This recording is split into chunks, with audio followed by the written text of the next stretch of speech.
கரூரை பொறுத்த வரைக்கும் எனக்கு எந்த கவலையும் இல்லை. ஏன்னு உங்களுக்கே தெரியும். என்னுடைய இணைய சகோதரர் செந்தில் பாலாஜியுடைய மாவட்டம் இது.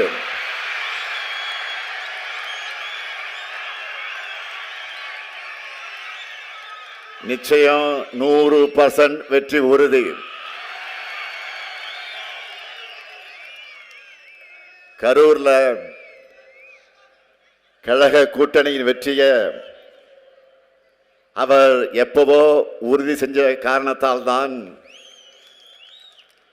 கோவை மாவட்டத்தில் இருக்க சொல்லி பொறுப்பு கொடுத்திருக்கிறவருக்கு.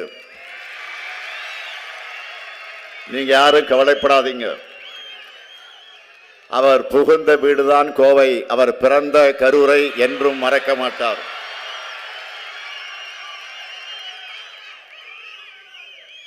அது மட்டுமல்ல,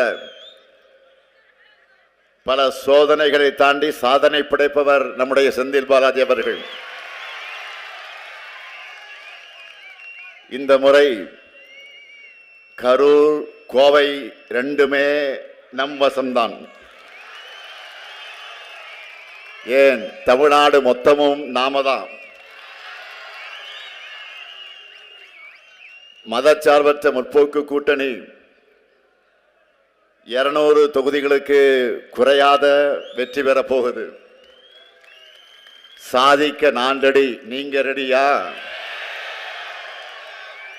சாதிக்க நான் ரெடி, நீங்க ரெடியா? நான் ரெடி, நீங்க ரெடியா? மகிழ்ச்சி. 10 ஆண்டு காலமா தமிழ்நாட்டை இருளுக்குள்ள தள்ளி வளர்ச்சியை நாசப்படுத்தி உரிமைகளை அடகு வச்சு அதிமுக ஆட்சியை நாம் அகற்றி 2021 புதிய விடியலாம் திராவிட மாடல் ஆட்சியை அமைச்சோம். தமிழ்நாட்டு வரலாற்றில் இல்லாத அளவுக்கு மட்டுமல்ல, எந்த ஒரு மாநில அரசும் இந்த அளவுக்கு சாதனைகளை செய்ய முடியாதுன்னு கம்பீரமாக நெஞ்சு நிமிர்த்தி சொல்லக்கூடிய அளவுக்கு ஏராளமான திட்டங்களை திராவிட மாடல் ஆட்சியில செஞ்சிருக்கோம். நம்மோட திராவிட மாடல் ஆட்சியில இந்த கரூருக்கு மட்டும் நம்முடைய செந்தில் பாலாஜி குறிப்பிட்டதை போல 5000 கோடி ரூபாய் அளவுக்கான திட்டங்களை செஞ்சிருக்கிறோம்.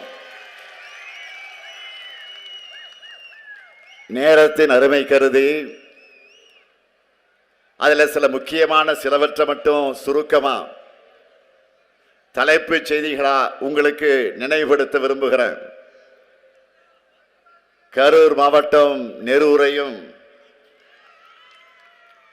திருச்சி மாவட்டம் உன்னியூரையும் இணைக்கக்கூடிய வகையில் காவேரி ஆற்றின் குறுக்கே 101 கோடி ரூபாய் மதிப்பில் உயர்மட்ட பாலம் கட்டியிருக்கிறோம். கரூர் தொகுதி மக்களுடைய 25 ஆண்டு கால கோரிக்கையான புதிய பேருந்து நிலையத்தை 40 கோடி ரூபாய் மதிப்பில் அமைச்சிருக்கிறோம். 38 கோடி ரூபாயில 38 கோடியே 50 லட்சம் ரூபாய் மதிப்பில் மினி டைடல் பார்க்குக்கு அடிக்கல் நாட்டி பணிகளை தொடங்கி இருக்கிறோம். கரூர் கோவை தேசிய நெடுஞ்சாலை விரிவாக்கம், கரூர் திருவள்ளுவர் விளையாட்டு மைதானத்தில் மாவட்ட மைய நூலகத்திற்கு புதிய கட்டடம், அரவக்குறிச்சியில் புதிய அரசு கலைக்கல்லூரி, புதிய வேளாண்மை கல்லூரி, குளித்தலையில் புதிய அரசு மாவட்ட தலைமை மருத்துவமனை, அரசு தலைமை மருத்துவமனை, மருத்துவக் கல்லூரியிலே கூடுதல் கட்டடம்,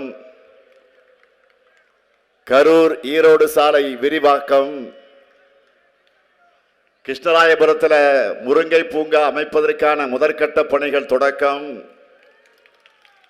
கரூர் மாநகராட்சியில் புதிய நீச்சல் குளம், கிருஷ்ணராயபுரத்தில் சிப்காட் அமைக்க அரசாணை வெளியிடப்பட்டு பணிகள் நடந்து கொண்டிருக்கிறது. இப்படி சொல்லிக்கிட்டே போகலாம். அது மட்டுமல்ல, இன்னும் நிறைய பணிகள் வரப்போகுது. கரூர் மாவட்டத்தில்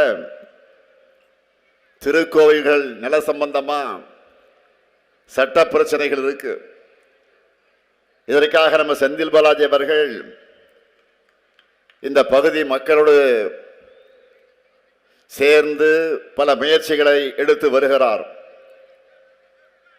இதற்காக அமைக்கப்பட்டிருக்கக்கூடிய குழு வழங்க இருக்கக்கூடிய அறிக்கையை கொண்டு நிச்சயமாக முழு தீர்வு காணப்படும். திராவிட மாடல் ஆட்சியில் நடந்து கொண்டிருக்கக்கூடிய உட்கட்டமைப்பு வளர்ச்சிகளை மக்களாக இருக்கக்கூடிய நீங்கள எல்லா இடத்திலையும் பார்க்கிறீங்க. இந்த வளர்ச்சியை சாத்தியப்படுத்தியிருக்கக்கூடிய தெம்போடு தான் தமிழ்நாட்டுக்கான எதிர்காலத்தை வடிவமைக்கிற தொலைநோக்கு பார்வையோடு தான் உங்க முன்னாடி உரிமையோடு நான் வாக்கு கேட்க வந்திருக்கிறேன். முதலமைச்சராக பொறுப்பேற்ற உடனே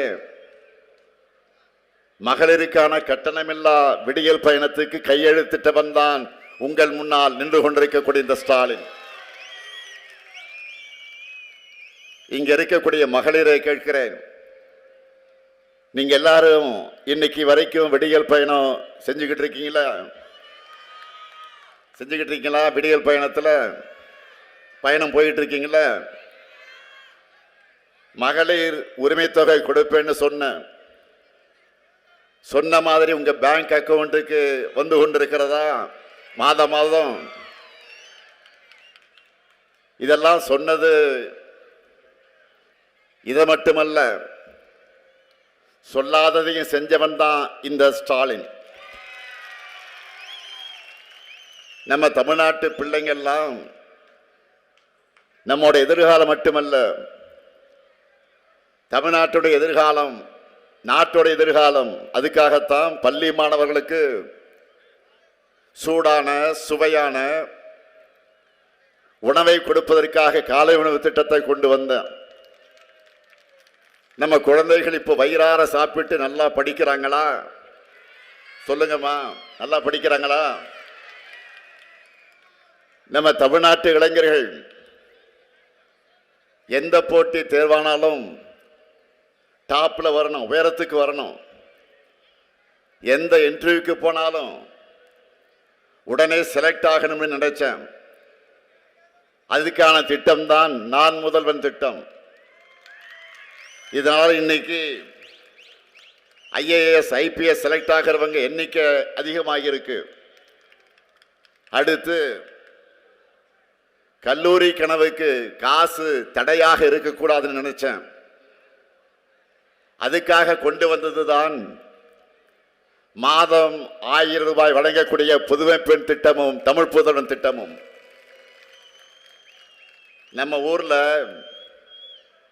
தை பிறந்தா வழி பிறக்கும்னு சொல்லுவாங்க. அதனாலதான் தமிழர் திருநாளாக இருக்கக்கூடிய பொங்கலுக்கு 3000 ரூபாய் கொடுத்தோம். இதுக்கெல்லாம் முத்தாய்ப்பாக ஒரு திட்டத்தை அதிரடியாக செஞ்சேன். அதுலேயும் குறிப்பா அதிமுக பாஜக போட்ட சூழ்ச்சிகளை முறியடிக்க அதை செஞ்சேன். அதுதான் போன மாசம் மகளிர் உரிமை தொகையாகவும் கோடைக்கால சிறப்பு நிதியாகவும் உங்க அக்கவுண்ட்டுக்கு வந்த 5000 ரூபாய். 5000 வந்துச்சா? 10 ஆண்டு கால அதிமுக ஆட்சியில அரசு ஊழியர்களுக்கு வஞ்சனை செஞ்சாங்க. அவங்க சம்பளம் வாங்கறத கூட கிண்டல் செஞ்சு பழனிசாமியே பேசினாரு. ஆனா நான் முதலமைச்சரான உடனே முறையாக ஒரு குழு அமைச்சேன், ஒரு கமிட்டி அமைச்சேன். அரசு ஊழியர்கள் ஏறக்குறை 22 ஆண்டுகளாக கேட்டுக்கிட்டு இருக்கக்கூடிய கோரிக்கையை ஒரே கையெழுத்தில் நிறைவேற்றியவன் தான் இந்த ஸ்டாலின்.